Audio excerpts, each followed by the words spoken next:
In the launch business, you get one shot at launching a rocket. You don't get a second attempt after that thing leaves the ground. The reason we brought Hensel Phelps on board is their attention to detail and getting it right the first time. So the idea of the project was to create an access to get to the top of the Atlas V rocket so that the astronauts could access the CST-100 Starliner.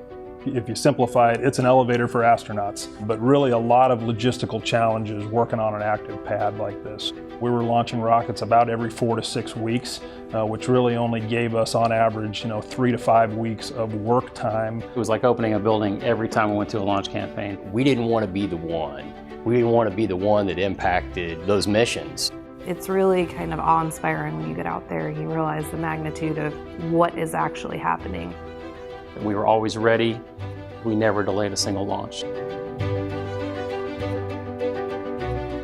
It's a beautiful bridge. You have the downtown Minneapolis in the backdrop, overcrossing the Mississippi River.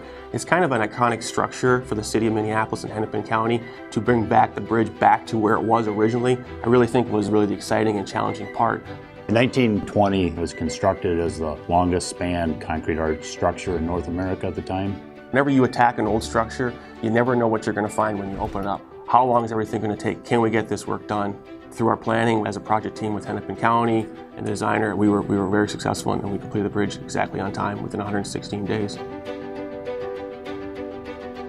We have a tremendous trust in Rudolph Libby. We knew by having them be our partner that they could help us through, the tough challenges that we had to face.